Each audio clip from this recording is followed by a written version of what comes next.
Oh, baby. All right, just dropped the second video and now we're moving on to 3. Our first round of errands and stuff that we gotta pick up. Walking down the street singing do-a-diddy-dum diddy-do. Could be the greatest invention ever.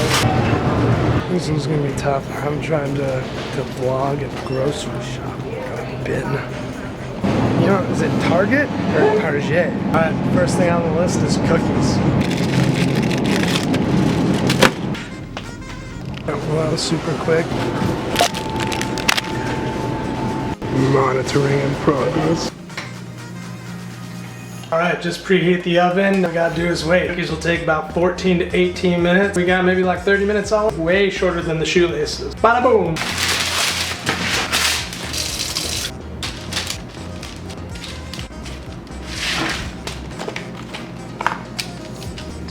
Seal. Selling tie-dye and not putting seals on them. Psychos. Well, it's red food coloring, but I'm almost positive it'll turn out pinks. The box tells all.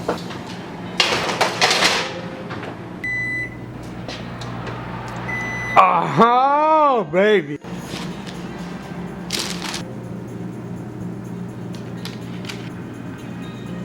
I don't know if they're pink. Look, my hair compared? What do you think?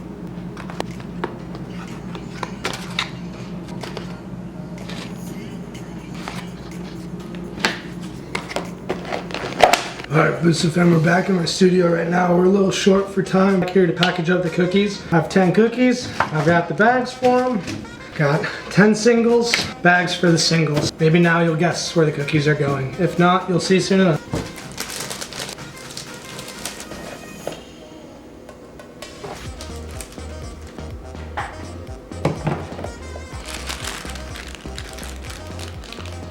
Alright, we're all set. We got the cookie. Had a couple mishaps, lost a couple along the way. But if you guys haven't figured out what I'm doing yet, I'm gonna call it a reverse bake sale. I baked some goods and I'm gonna give them to people in need that want them, along with a dollar bill that's stapled to it. At the end of the day, a dollar bill doesn't really do anything for them, besides potentially gives them a sense of belief. I don't yet if I'm gonna film the interactions because I don't wanna make them feel uncomfortable or make it feel less than genuine. Today, like you just watched me bake 10 cookies, cover them in pink frosting, you watched me staple dollar bills.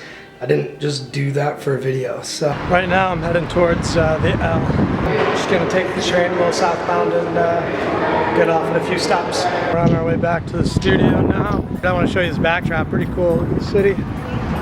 We gave out all of the cookies and met some great people. It was fun. It was an eye-opening experience. I think that they enjoyed it, which is the important part. Every time I dropped something off, I sat and I talked with that individual. I told them why I was doing such and and I asked them how they ended up where they are.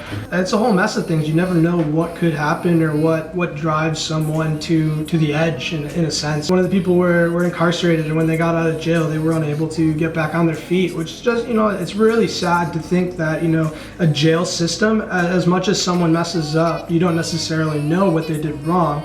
And we're just demeaning them and not letting them gain any skills. It's kind of like reintroducing like a lion from the zoo to the wild. Like it doesn't survive.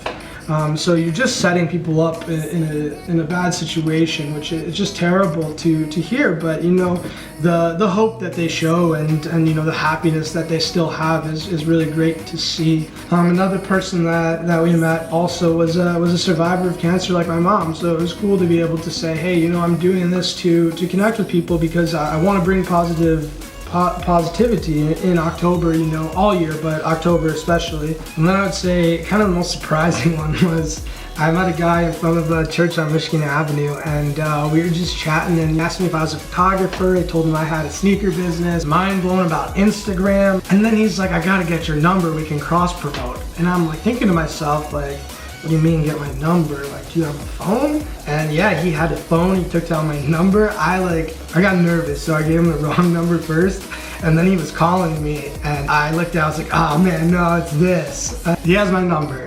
There's nothing that could really happen, I don't think, from that. Yeah, I don't know, cool experience. I mean, I encourage you to, you don't have to necessarily give money just your time, in a sense, is more than enough to some of these people. Like, they want to connect with someone, they want to talk, and they have a lot of stories that they have no one to share them with. So if you give somebody the opportunity, like, you never know what you might learn or what you might be able to teach back. So I guess at the end of this, I encourage you to open your ears and to talk to more people, and to be open to things, because you never know what way your life may go and what direction it may lead. So I think it's really good to be well versed and to try new things. And one thing that we're not going to give up is